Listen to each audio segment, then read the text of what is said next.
Indian national കോൺഗ്രസിന്റെ ബഹുമാന്യരായ നേതാക്കന്മാരെ, കേസരോട് ഈ മണ്ഡലത്തിൽ ഇന്ത്യൻ നാഷണൽ കോൺഗ്രസിന്റെ സ്ഥാനാർത്ഥിയായി മത്സരിക്കുന്ന നമ്മുടെയൊക്കെ പ്രിയപ്പെട്ട UT ഖാദറിന്റെ തെരഞ്ഞെടുപ്പ് പൊതുയോഗത്തിൽ പങ്കെടുത്തിട്ടുള്ള പ്രിയപ്പെട്ട ഈ നാട്ടിലെ നല്ലവരായ ജനാധിപത്യ മതേതര വിശ്വാസികൾ, കേരളത്തിന്റെയും കർണാടകത്തിന്റെയും അതിർത്തി പങ്കിടുന്ന നിരവധി അനവധി ചരിത്രത്തിന്റെ അടയാളങ്ങൾ രേഖപ്പെടുത്തിയിട്ടുള്ള, പഴയ കാലത്ത് ഉള്ളാളം എന്ന പേരിലും മംഗലാപുരത്തിന്റെ ഏറ്റവും പ്രശസ്തമായ ഒരു മണ്ഡലമായി ഈ മണ്ഡലത്തിൽ നിങ്ങളുടെ ഇടയിൽ ജനകീയ ഇടപെടൽ നടത്തി നിരവധി അനവധി വികസന പ്രവർത്തനങ്ങളിലൂടെ ശ്രദ്ധേയനായ UT ഖാദറാണ് ഈ തെരഞ്ഞെടുപ്പിൽ ഇന്ത്യൻ നാഷണൽ കോൺഗ്രസിന്റെ സ്ഥാനാർത്ഥിയായി ഈ മണ്ഡലത്തിൽ മത്സരിക്കുന്നത്. ഇവിടെ അദ്ദേഹം എത്തി നിങ്ങളോട് വോട്ടഭ്യർത്ഥിച്ചു. സുദീർഘമായ ഒരു പ്രസംഗവും അദ്ദേഹം ഇവിടെ നടത്തിക്കഴിഞ്ഞു. ഇനിയും പ്രഗത്ഭരായ പ്രഭാഷകർ, കോൺഗ്രസിന്റെ നേതാക്കന്മാർ മുടിപ്പവിലെ പ്രചരണം കഴിഞ്ഞ് വേദിയിലേക്ക് എത്തിക്കൊണ്ടിരിക്കുകയാണ്. ഞാൻ കഴിഞ്ഞ 10 ദിവസത്തോളമായി നിങ്ങളുടെ തൊട്ടടുത്ത മഞ്ചേശ്വരം മണ്ഡലത്തിന്റെ MLA ആയ ഞാൻ നോമിനേഷൻ കൊടുത്ത ദിവസം തൊട്ട് സൗത്ത് കൺട്രിയിലെ 6ഓളം മണ്ഡലങ്ങളിൽ വളരെ സജീവമായി കൈയടയാളത്തിലേക്ക് വോട്ടഭ്യർത്ഥിച്ചുകൊണ്ട് മുക്കിലും മൂലയിലും സഞ്ചരിച്ചുകൊണ്ട് പ്രവർത്തിച്ചുകൊണ്ടിരിക്കുകയാണ്. പാവൂരിലെ അരേക്കളയിൽ നടന്ന ഇന്ത്യൻ നാഷണൽ കോൺഗ്രസിന്റെ UT ഖാദറിന് വേണ്ടിയുള്ള പൊതുയോഗത്തിലും ഞാൻ കന്നഡയിൽ ഒരു പ്രസംഗം നടത്തിയിരുന്നു. പ്രസംഗത്തെക്കാളും മാക്സിമം ആളുകളെ നേരിട്ട് കണ്ട് ഈ തെരഞ്ഞെടുപ്പിന്റെ പ്രാധാന്യം ബോധിപ്പിക്കുകയും ന്യൂനപക്ഷങ്ങൾ തിങ്ങിപ്പാർക്കുന്ന പ്രദേശത്ത് ഇന്ത്യയിലെ മുഴുവൻ ആളുകളും മതേതര പ്രസ്ഥാനങ്ങളും പ്രതീക്ഷയോടുകൂടി നോക്കിക്കണ്ടിരിക്കുന്ന ഈ തെരഞ്ഞെടുപ്പിന്റെ പ്രാധാന്യം പറഞ്ഞുകൊണ്ടുള്ള ക്യാമ്പയിനാണ് ഈ കഴിഞ്ഞ ദിവസങ്ങളിൽ ഓരോ മണിക്കൂറുകളിലും നടത്തിയത്. കേരളത്തിന്റെ അസംബ്ലിയിൽ എൻ്റെ കൂടെയുള്ള MLA മാർ, VD സതീശന്റെ നേതൃത്വത്തിലുള്ള ഞങ്ങളുടെ MLA മാരിൽ മഹാഭൂരിപക്ഷം MLA മാരും സൗത്ത് കൺട്രിയിലും ബാംഗ്ലൂരിലും ഷിവമൊഗ്ഗയിലുമായി പ്രചരണത്തിന്റെ ഉത്തരവാദിത്തം ഏറ്റെടുത്ത് അവരവരുടെ മണ്ഡലങ്ങളുടെ പ്രവർത്തനങ്ങൾ മാറ്റിവെച്ചുകൊണ്ട് വളരെ സജീവമായി പ്രവർത്തിച്ചു കൊണ്ടിരിക്കുകയാണ്. നമുക്കൊക്കെ അറിയാം, ലോകത്തിലെ ഏറ്റവും വലിയ ജനാധിപത്യ മതേതര രാജ്യമാണ് എന്റെയും നിങ്ങളുടെയും പ്രിയപ്പെട്ട ഇന്ത്യ. ലോകത്ത് തന്നെ ഇന്ത്യയെ നമ്മൾ വിശേഷിപ്പിക്കുന്നത് ഏതെങ്കിലും ഒരു മതത്തിന് ജന്മം നൽകിയ ഇന്ത്യ എന്ന നിലയിലല്ല. ഇന്ത്യയുടെ സവിശേഷത എന്ന് പറയുന്നത് ഹിന്ദു മതത്തിന് ജന്മം നൽകിയ ഇന്ത്യ, ഇസ്ലാം, ക്രൈസ്തവ, പാർസി, ജൈന, ബുദ്ധ മതങ്ങളെ നെഞ്ചോട് ചേർത്ത് നിർത്തിയ ഇന്ത്യ എന്നാണ് ഇന്ത്യക്കാരായ ഓരോരുത്തരും ലോകത്തോട് വിളിച്ചു പറയുന്നത്. നമുക്കറിയാം, വർത്തമാനകാല ഇന്ത്യയുടെ ചുറ്റുപറ്റത്ത് സംഘപരിവാർ ശക്തികൾ ഉയർത്തിക്കൊണ്ടുവരുന്ന വർഗീയ രാഷ്ട്രീയത്തിനെതിരെയാണ് ഇന്ത്യൻ നാഷണൽ കോൺഗ്രസിന്റെ പ്രിയപ്പെട്ട സാരഥി ശ്രീമാൻ രാഹുൽ ഗാന്ധി കന്യാകുമാരിയിൽ നിന്ന് കാശ്മീരിലേക്ക് 4000-ലധികം കിലോമീറ്റർ ആ മനുഷ്യൻ നടന്നുപോയത്. ആ യാത്രയ്ക്ക് ഒരു പേരുണ്ടായിരുന്നു. ആ യാത്രയുടെ പേര് രാഹുൽ ഗാന്ധി യാത്ര എന്നായിരുന്നില്ല, ജോഡോ യാത്ര എന്നായിരുന്നു ആ യാത്രയുടെ പേര്. ആ യാത്രയിൽ ഒരു സ്ഥലത്ത് പോലും രാഹുൽ ഗാന്ധി ഒരാളോട് പോലും വോട്ടഭ്യർത്ഥന നടത്തിയിരുന്നില്ല. രാഹുൽ ഗാന്ധി ആ ഓരോ യാത്രയിൽ ചുട്ടുപൊള്ളുന്ന വെയിലത്ത്, കോരിച്ചൊരിയുന്ന മഴയത്ത്, കാശ്മീരിന്റെ തണുപ്പിൽ ആ മനുഷ്യൻ ഇന്ത്യയുടെ ത്രിവർണ്ണ പതാക നെഞ്ചോട് ചേർത്ത് വെച്ചുകൊണ്ട് യാത്ര ചെയ്യുമ്പോ പത്രക്കാർ ചോദിച്ച ഒരു ചോദ്യമുണ്ട്, എന്താണ് നിങ്ങളുടെ യാത്രയുടെ ഉദ്ദേശമെന്ന്. അദ്ദേഹം പറഞ്ഞു, ഇന്ത്യയുടെ മാർക്കറ്റിലുള്ള കാലുഷ്യം നിറഞ്ഞ മാർക്കറ്റിൽ ഒരു സ്നേഹത്തിന്റെ കട തുറക്കുക എന്നുള്ളതാണ് എന്റെ ദൗത്യം എന്ന് പറഞ്ഞുകൊണ്ട് യാത്ര നടത്തിയ രാഹുൽ ഗാന്ധിയുടെ പ്രതിനിധിയായിട്ടാണ് നിങ്ങളുടെ മണ്ഡലത്തിൽ പ്രിയപ്പെട്ട UT ഖാദർ മത്സരിക്കുന്നത്. ഇവിടെ ഇപ്പോഴും ചില ആളുകൾ ചോദിക്കുന്ന ചോദ്യമുണ്ട്, ഇന്ത്യൻ നാഷണൽ കോൺഗ്രസ് എന്ത് ചെയ്തു എന്നാണ് ഇപ്പോഴും ചോദിച്ചുകൊണ്ടിരിക്കുന്നത്. നിങ്ങൾ അറിയേണ്ടത്, ലോകത്തിലെ കോടാനുകോടി മുസ്ലിം ഉമ്മത്തിന്റെ നായകൻ പ്രവാചക തിരുമേനി മുത്ത് മുഹമ്മദ് മുസ്തഫ സ്വല്ലല്ലാഹു അലൈഹി വസല്ലമ തങ്ങളാണ്. പരിശുദ്ധ ഖുർആൻ കൃത്യമായി വിശദീകരിച്ചു, വമാ അർസൽനാക ഇല്ലാ റഹ്മത്തൽ ലിൽ ആലമീൻ. ലോകത്തിന് ഒരു അനുഗ്രഹമായിട്ടല്ലാതെ നബി സല്ലല്ലാഹു അലൈഹി വസല്ലമ തങ്ങൾ ഈ ഭൂമിയിലേക്ക് അയച്ചിട്ടില്ല. നമുക്ക് ഓർമ്മയുണ്ട്, ഒരുപക്ഷെ പുതിയ തലമുറയിലെ കുട്ടികൾക്ക് അറിയില്ല, 70 വയസ്സിലെത്തിയ ഒരു തലമുറക്കറിയാം, രാജീവ് ഗാന്ധി ഇന്ത്യയുടെ പ്രധാനമന്ത്രിയായ സന്ദർഭത്തിൽ ഇന്ത്യൻ നാഷണൽ കോൺഗ്രസിന്റെ ഭരിക്കുമ്പോൾ നബി സല്ലല്ലാഹു അലൈഹി വസല്ലമ തങ്ങളെ രൂക്ഷമായി വിമർശിച്ച് സൽമാൻ റുഷ്ദി എന്ന് പറയുന്ന ഒരു എഴുത്തുകാരൻ ദ സിറ്റാനിക് വേഴ്സസ് എന്ന് പറയുന്ന ഒരു പുസ്തകം എഴുതി. ലോകത്തിന്റെ മാർക്കറ്റിൽ, അമേരിക്കയുടെ പുസ്തക മാർക്കറ്റിൽ ആ പുസ്തകം ഇറങ്ങി. ലണ്ടനിലും യൂറോപ്പിലും ഇറങ്ങി. ലോകത്തിന്റെ എല്ലാ രാഷ്ട്രങ്ങളും അഭിവ്യക്തി സ്വാതന്ത്ര്യത്തിന്റെ പേര് പറഞ്ഞ ആ പുസ്തകം സ്വീകരിച്ചു. ഇന്ത്യയിലെ മുസ്ലിം പണ്ഡിതന്മാർ ഇന്ത്യൻ നാഷണൽ കോൺഗ്രസിന്റെ പ്രധാനമന്ത്രി രാജീവ് ഗാന്ധിയെ കണ്ടുകൊണ്ട് പറഞ്ഞു, ഞങ്ങളുടെ ചെങ്കിലെ ചോരയായ കരളിന്റെ കഷ്ടമായ ഹൃദയത്തോട് ഞങ്ങൾ ചേർത്ത് വെക്കുന്ന നബി സല്ലല്ലാഹു അലൈഹി വസല്ലമ തങ്ങളെ അപമാനിക്കുന്ന ഒരു പുസ്തകം നിങ്ങൾ ഭരിക്കുന്ന ഇന്ത്യയുടെ മാർക്കറ്റിൽ ഇറക്കാൻ പാടില്ല എന്ന് പറഞ്ഞപ്പോ ദ സിറ്റാനിക് വേഴ്സസ് എന്ന് പറയുന്ന പുസ്തകത്തെ ഇന്ത്യയുടെ മാർക്കറ്റിൽ നിരോധിച്ചത് ഇന്ത്യൻ നാഷണൽ കോൺഗ്രസ് ആണ്. ശ്രീമാൻ രാജീവ് ഗാന്ധി ആയിരുന്നു. പ്രിയപ്പെട്ടവരെ, 10-ാം തീയതി ഈ മണ്ഡലത്തിലെ ജനങ്ങൾ വോട്ട് ചെയ്യാൻ വേണ്ടി പോളിംഗ് ബൂത്തിലേക്ക് പോകുമ്പോ പ്രവാചക തിരുമേനി മുത്ത് മുഹമ്മദ് മുസ്തഫ സ്വല്ലല്ലാഹു അലൈഹി വസല്ലമ തങ്ങളുടെ അപമാനിച്ച പുസ്തകത്തെ നിരോധിച്ചതിന്റെ പേരിൽ UT ഖാദറിന്റെ കൈപ്പത്തി അടയാളത്തിലേക്ക് വോട്ട് ചെയ്ത് കർണാടകത്തിന്റെ അസംബ്ലിയിൽ ഒരു BJP-ക്കാരനെ തോൽപ്പിച്ച് അതിർത്തിയിൽ നിന്ന് ഒരു മതേതര വ്യക്തിത്വം ജയിപ്പിക്കേണ്ട ബാധ്യത നമുക്കില്ലേ എന്ന് ചോദിക്കുവാൻ ഞാൻ ഈ സന്ദർഭത്തിൽ ആഗ്രഹിച്ചു പോവുകയാണ്. UT ഖാദർ എന്ന് പറയുന്ന മനുഷ്യനെ നിങ്ങളുടെ മണ്ഡലത്തിലെ ആളുകളോട് പറഞ്ഞറിയിക്കേണ്ട ആവശ്യകതയില്ല. കാരണം അത്രമാത്രം വിനയത്തിന്റെയും ലാളിത്യത്തിന്റെയും പ്രതീകം.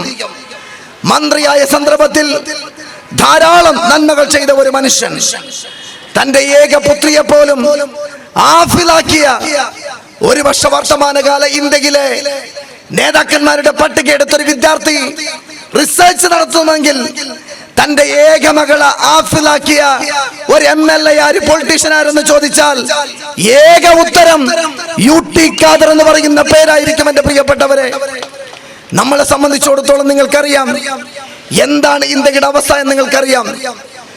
ഇന്ത്യ ഭരിക്കുന്ന നരേന്ദ്രമോദിയുടെ നേതൃത്വത്തിലുള്ള ഗവൺമെന്റ് ഈ രാജ്യത്തെ ഇഞ്ചിഞ്ചായി കൊന്നുകൊണ്ടിരിക്കുകയാണ്. ഉത്തരേന്ത്യയിൽ നിന്ന് കേൾക്കുന്ന വാർത്തകൾ അസ്വസ്ഥപ്പെടുത്തുന്നുണ്ട്. ഈ രാജ്യത്തിന്റെ ചരിത്രം വർഗീയവൽക്കരിക്കപ്പെടുന്നുണ്ട്. ലോകത്തിലെ 7ാമത്തെ അത്ഭുതമായ താജ്മഹലിന്റെ വിമാനത്താവളം ഇന്നലെ വരെ ആഗ്ര വിമാനത്താവളമായിരുന്നു. മോദിയുടെ ഗവൺമെന്റ് അതിന്റെ പേര് മാറ്റി RSSന്റെ ദീൻ ദയാൽ ഉപാധ്യായ എയർപോർട്ടൊക്കെ അതിനെ മാറ്റി. ഏഷ്യയിലെ ഏറ്റവും വലിയ തുറമുഖം ഗുജറാത്തിലെ കാണ്ട്ല, ആ തുറമുഖത്തിന്റെ പേര് RSSന്റെ ദീൻ ദയാൽ ഉപാധ്യായയുടെ പേരാക്കി മാറ്റി. ഇന്ത്യയുടെ തലസ്ഥാനമായ ഡൽഹിയിൽ ഔറംഗസേബ് ചക്രവർത്തിയുടെ പേരിൽ ഇന്ത്യൻ നാഷണൽ കോൺഗ്രസും പാരമ്പര്യമായി സ്ഥാപിച്ച ഒരു റോഡ് ഉണ്ടായിരുന്നു. BJP-യുടെ ഗവൺമെന്റ് വന്നപ്പോ ആ റോഡ് മാറ്റി ഇന്ത്യൻ ഹിസ്റ്റോറിക്കൽ റിസർച്ച് കൗൺസിൽ സമ്പൂർണ്ണമായി കാവ്യവൽക്കരിച്ച ഒരു ഗവൺമെന്റ് ആണ് ഈ രാജ്യം ഭരിച്ചുകൊണ്ടിരിക്കുന്നത്. നമ്മളെ സംബന്ധിച്ചിടത്തോളം ഞാൻ കേരളത്തിന്റെ അതിർത്തിയിൽ നിങ്ങളുടെ തൊട്ടടുത്ത മഞ്ചേശ്വരത്തിന്റെ MLA ആണ്. ഞങ്ങൾ മംഗലാപുരത്ത് വന്ന് ഈ നാട്ടിലെ ജനങ്ങളോട് നിങ്ങൾ BJP-യെ തോൽപ്പിക്കണം, RSSനെ തോൽപ്പിക്കണം, UT ഖാദറിനെ ജയിപ്പിക്കണം എന്ന് പറയാനുള്ള കാരണവും കടപ്പാടും ഞങ്ങൾ മത്സരിക്കുന്ന സന്ദർഭത്തിൽ ഞങ്ങളുടെ മണ്ഡലം 25 വർഷത്തോളമായി ബിജെപിക്കാർ അക്കൗണ്ട് തുറക്കാൻ വേണ്ടി കാത്തു നിൽക്കുന്ന ഒരു മണ്ഡലമാണ്. ഞാൻ ജയിച്ചത് 1000-ൽ താഴെ വോട്ടുകളുടെ ഭൂരിപക്ഷത്തിനാണ്. എന്നെക്കാളും മുമ്പ് വന്ന് മരിച്ചുപോയ റദ്ദുച്ച ജയിച്ചത് 89 വോട്ടുകൾക്കാണ്. ഞങ്ങൾ തോൽപ്പിച്ചത് മാലിക് ദിനാറിന്റെ, സയൻസ് ഫയസിന്റെ, ശ്രീനാരായണ ഗുരുവിന്റെ മതേതരത്വത്തിന്റെ പാദം പതിഞ്ഞ കേരളത്തിന്റെ അസംബ്ലിയിൽ ഒരു RSSകാരൻ കയറാൻ പാടില്ല എന്നുള്ള തീരുമാനത്തോടു കൂടി തോൽപ്പിക്കുന്ന ഒരു മണ്ഡലത്തിന്റെ MLA ആണ്. ഈ മണ്ഡലത്തിലെ ജനങ്ങളോട് പറയുന്നത്, കർണാടകയിൽ UT ഖാദർ ജയിക്കണം എന്നുള്ളത് മാത്രമല്ല, ഇന്ത്യയുടെ മതേതരത്വത്തിന്റെ ബാധ്യത. രാമനാഥ് റൈ ജയിക്കണം, ലോബോ ജയിക്കണം, തൊട്ടടുത്ത മണ്ഡലങ്ങളിലുള്ള മുഴുവൻ സ്ഥാനാർത്ഥികളും ജയിക്കണം എന്നുള്ളത് ഓരോ ന്യൂനപക്ഷക്കാരന്റെയും ആവശ്യകതയല്ലേ? എന്തുകൊണ്ട് എന്ന് ചോദിച്ചാൽ 2024-ലാണ് ഇന്ത്യയുടെ ലോക്സഭയിലേക്ക് 1 ലക്ഷം വരുന്നു. ആ ഇലക്ഷന്റെ സെമി ഫൈനലാണ് കർണാടകത്തിന്റെ ഈ തെരഞ്ഞെടുപ്പ്. ഈ തെരഞ്ഞെടുപ്പിൽ കർണാടകയിലെ ഇന്ത്യയിലെ ന്യൂനപക്ഷത്തിന്റെ അവസാനത്തെ ബസ്സാണ് ഇവിടെ നിന്ന് പുറപ്പെടുന്നത്. ഞാനൊന്ന് ചോദിച്ചോട്ടെ, UT ഖാദർ പരാജയപ്പെടുമ്പോ ആരാണ് കർണാടകത്തിന്റെ അസംബ്ലിയിലേക്ക് പോകുന്നത്? ബിജെപിക്കാരനല്ലേ? സംഘപരിവാറുകാരനല്ലേ? അത് തോൽപ്പിക്കേണ്ട ബാധ്യത നമുക്കില്ലേ എന്ന് ചോദിക്കാനാണ് ഈ സന്ദർഭത്തിൽ ആഗ്രഹിച്ചു പോകുന്നത്. പ്രിയപ്പെട്ട താലൂക്ക് പഞ്ചായത്തിന്റെ പ്രസിഡന്റായിരുന്ന മോണാക്ക, ഞാൻ ബ്ലോക്ക് പഞ്ചായത്തിന്റെ പ്രസിഡന്റായ സന്ദർഭത്തിൽ തന്നെ അദ്ദേഹം വളരെ നല്ല അടുപ്പമുള്ള വ്യക്തിത്വമാണ്. പലപ്പോഴും അദ്ദേഹം UT ഖാദറുമായി ബന്ധപ്പെട്ടുകൊണ്ട് പ്രവർത്തിക്കുമ്പോൾ ആ മനുഷ്യന്റെ നന്മകൾ, ആ മനുഷ്യന്റെ ഇടപെടലുകൾ വളരെ കൃത്യമായി നമ്മുടെ മുന്നിൽ അവതരിപ്പിക്കാറുണ്ട്. ഗ്യാരണ്ടി കാർഡ് എന്ന് പറയുന്ന ഒരു മനോഹരമായ 5 സ്കീം കർണാടകത്തിന്റെ ജനങ്ങളുടെ മുമ്പിൽ അവതരിപ്പിച്ചിരിക്കുകയാണ്. ನಾನು ಸುದೀರ್ಘವಾದ ಭಾಷಣಕ್ಕೆ ಮುಂದುವರಿಯುತ್ತಾ ಇಲ್ಲ. ಆತ್ಮೀಯ ಬಂಧುಗಳೇ, ಕರ್ನಾಟಕದ 224 ವಿಧಾನಸಭಾ ಕ್ಷೇತ್ರಗಳ ಈ ಚುನಾವಣೆ ಅಂತ ಹೇಳಿದ್ರೆ ಭಾರತದಲ್ಲಿ 2024 ನಡೆಯುವಂತ ಲೋಕಸಭಾ ಚುನಾವಣೆಗೆ ಕರ್ನಾಟಕದ ಜನರು ಅತ್ಯುತ್ತಮವಾದ ನಿರೀಕ್ಷೆಯ ಒಂದು ಫಲಿತಾಂಶವನ್ನು ನೀಡಬೇಕು ಅಂತ ಭಾರತ ದೇಶದ ಜಾತ್ಯತೀತ ವಿಶ್ವಾಸಿಗಳೆಲ್ಲರೂ ಪ್ರಾರ್ಥನೆಯಿಂದ ಕಾದು ನೋಡುವಂತ ಒಂದು ಚುನಾವಣೆ ನಿಮ್ಮ ಮುಂದೆ ಹಾದು ಹೋಗ್ತಾ ಇದೆ. ಯಾಕಿದನ್ನು ಹೇಳ್ತಾ ಇದ್ದೀನಿ ಅಂತ ಹೇಳಿದ್ರೆ, ಕರ್ನಾಟಕ ಕನ್ನಡಿಗರ ಅಂತ ಹೇಳಿದ್ರೆ ಕೋಮುವಾದವನ್ನು ಬೆಂಬಲಿಸುವುದರಲ್ಲ. MM ಕಲಬುರ್ಗಿ ಅವರೊಬ್ಬರ ಪ್ರಾಧ್ಯಾಪಕರಾಗಿದ್ರು. ಅವರ ರಕ್ತವನ್ನು ಚೆಲ್ಲಿದ್ದು ಭಾರತೀಯ ಮತೀಯ ಸಾಮರಸ್ಯಕ್ಕೋಸ್ಕರವಾಗಿತ್ತು. ಕವಿತಾ ಲಂಕೇಶ್ ಅವರು, ಗೌರಿ ಲಂಕೇಶ್ ಅವರು ತನ್ನ ಜೀವನವನ್ನೇ ತ್ಯಾಗ ಮಾಡಿದ್ದು ಭಾರತೀಯ ಸಾಮರಸ್ಯಕ್ಕೋಸ್ಕರವಾಗಿತ್ತು. UR ಅನಂತಮೂರ್ತಿ ಮಹಾತ್ಮ ಗಾಂಧಿ ಯೂನಿವರ್ಸಿಟಿಯ ವೈಸ್ ಚಾನ್ಸಲರ್ ಆಗಿದ್ರು ಕೇರಳದಲ್ಲಿ. ಅವರು ರಾಜಕೀಯ ವ್ಯಕ್ತಿತ್ವವಾಗಿರಲಿಲ್ಲ, ದೇಶ ಗೌರವಿಸುವ ಭಾರತೀಯ ವಿಶ್ವ ಪೌರರಾದ ಅವರು ಬರಹಗಾರರಾಗಿದ್ರು, ಚಿಂತಕರಾಗಿದ್ರು. 1ನೇ ಮೋದಿ ಸರ್ಕಾರದ ಲೋಕಸಭಾ ಚುನಾವಣೆ ಸಂದರ್ಭದಲ್ಲಿ UR ಅನಂತಮೂರ್ತಿ ಅವರೊಂದು ಮಾತನ್ನು ಹೇಳಿದ್ರು, ಮುಂದಿನ ಭಾರತದಲ್ಲಿ ಮೋದಿ ಅವರ ಸರ್ಕಾರ ಅಧಿಕಾರಕ್ಕೆ ಬಂದ್ರೆ ಈ ಭಾರತದ ಪ್ರಜೆಯಾಗಿ ನಾನು ಭಾರತದಲ್ಲಿ ಉಳಿಯಲಿಕ್ಕೆ ಇಷ್ಟಪಡುವುದಿಲ್ಲ ಎಂಬ ಒಂದು ಮಾತನ್ನು ಹೇಳಿದ್ರು. ಆ ಚುನಾವಣೆಯಲ್ಲಿ ಮೋದಿ ಸರ್ಕಾರ ಬಂತು. UR ಅನಂತಮೂರ್ತಿ ಅವರು ಡಯಾಲಿಸಿಸ್ ರೋಗಿಯಾಗಿದ್ರು.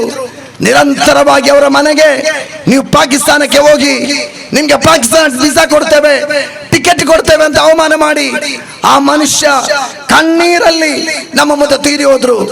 ಆತ್ಮೀಯ ಬಂಧುಗಳೇ, ಈ ಚುನಾವಣೆಯಲ್ಲಿ ಗೌರಿ ಲಂಕೇಶ್ಗೋಸ್ಕರ ನಿಮ್ಮ ಮತವನ್ನು UT ಖಾದರ್ಗೂ ಕಾಂಗ್ರೆಸ್ಗೂ ನೀಡಬೇಕು. MM ಕಲಬುರ್ಗಿಗೋಸ್ಕರ ನಿಮ್ಮ ಮತವನ್ನು UT ಖಾದರ್ಗೂ ಕಾಂಗ್ರೆಸ್ ಪಕ್ಷಕ್ಕೂ ನೀಡಬೇಕು. UR ಅನಂತಮೂರ್ತಿಗೋಸ್ಕರ ನಿಮ್ಮ ಮತವನ್ನು ಕಾಂಗ್ರೆಸ್ ಪಕ್ಷಕ್ಕೂ ಹಸ್ತ ಗುರುತಿಗೂ ನೀಡಬೇಕು. ಯಾಕಿದನ್ನು ಹೇಳ್ತಾ ಇದ್ದೀನಿ ಅಂತ ಹೇಳಿದ್ರೆ, ನಾನು ಕೇರಳದ 140 ವಿಧಾನಸಭಾ ಸದಸ್ಯರಲ್ಲಿ ಒಬ್ಬರೇ ಒಬ್ರು ಬಿಜೆಪಿಗೆ ಶಾಸಕರಿಲ್ಲದ ಒಂದು ಪ್ರಾಂತ್ಯದಿಂದ ಬಂದು ಈ ಪ್ರದೇಶದ ಜನರಲ್ಲಿ ಕೇಳಲಿಕ್ಕೆ ಕಾರಣ ಏನಂತ ಹೇಳಿದ್ರೆ, ನನ್ನ ಕ್ಷೇತ್ರದಲ್ಲಿ ಭಾರತೀಯ ಜನತಾ ಪಕ್ಷದವರು RSSನವರು ಒಂದೇ ಒಂದು MLA ಪಡೀಲಿಕ್ಕೋಸ್ಕರ ಕೋಟಿಗಟ್ಟಲೆ ಖರ್ಚು ಮಾಡಿದ್ರು, ಹೆಲಿಕಾಪ್ಟರ್ ಅಭ್ಯರ್ಥಿ ಬಂದ್ರು. ಆ ಸಂದರ್ಭದಲ್ಲಿ ನಿಮ್ಮ ಈ ಕ್ಷೇತ್ರದ UT ಖಾದರ್ ಅವರು ನನ್ನ ಕ್ಷೇತ್ರಕ್ಕೆ ಬಂದಿದ್ರು.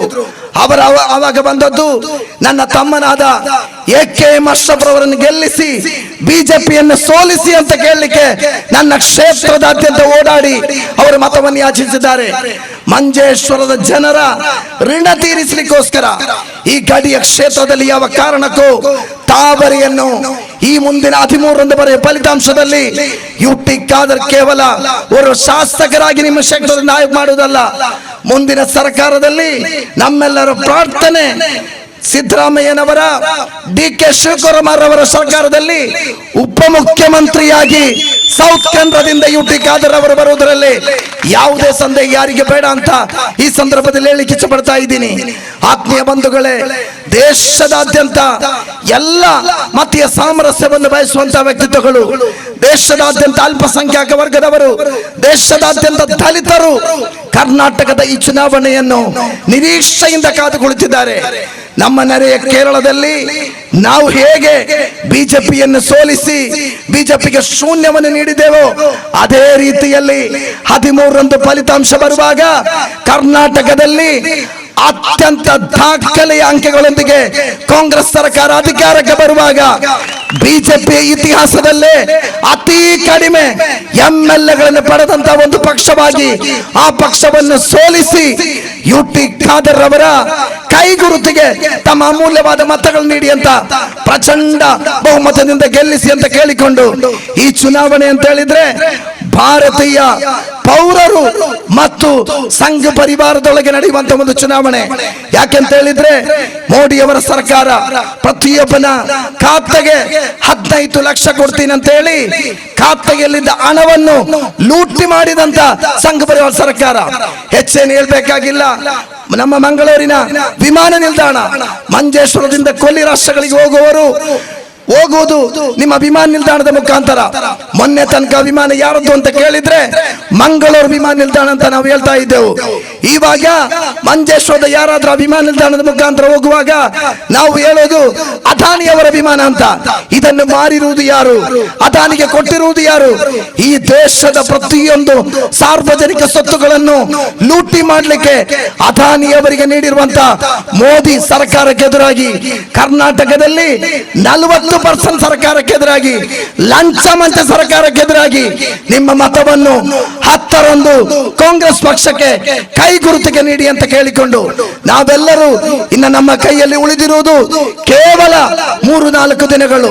ನೀವೆಲ್ಲರೂ ಮನೆಗೆ ಭೇಟಿ ಕೊಟ್ಟು ಕರ್ನಾಟಕದಲ್ಲಿ ಬಿಜೆಪಿಯೇತರ ಸರ್ಕಾರ, ಕಾಂಗ್ರೆಸ್ ಸರ್ಕಾರ, ಹಿಂದೂಗಳು, ಮುಸಲ್ಮಾನರು, ಕ್ರೈಸ್ತವರನ್ನು ಒಗ್ಗಟ್ಟಿನಿಂದ ಶಾಂತಿ, ನೆಮ್ಮದಿ, ಸೌಹಾರ್ದದಿಂದ ಈ ದೇಶದ ಆತ್ಮವಾದ ಮತೀಯ ಸಾಮರಸ್ಯವನ್ನು ಎತ್ತಿ ಹಿಡಿಯುವಂತ ಕಾಂಗ್ರೆಸ್ ಸರ್ಕಾರವನ್ನು ರಾಹುಲ್ ಗಾಂಧಿ ಅವರ, ಸೋನಿಯಾ ಗಾಂಧಿ ಅವರ, ಮಲ್ಲಿಕಾರ್ಜುನ್ ಖರ್ಗೆ ಅವರ ಹಸ್ತ ಗುರುತಿಗೆ, UT ಖಾದರ್ ಅವರ ಕೈ ಗುರುತಿಗೆ ತಮ್ಮ ಅಮೂಲ್ಯವಾದ ಮತಗಳನ್ನಿತ್ತು ಪ್ರಚಂಡ ಬಹುಮತ ಚುನಾಯಿಸಿ ಅಂತ ಕೇಳಿಕೊಂಡು ನನ್ನ ಮಾತಿಗೆ ವಿರಾಮ. ಜೈ ಹಿಂದ್, ಜೈ ಕರ್ನಾಟಕ, ಜೈ ಕೇರಳ.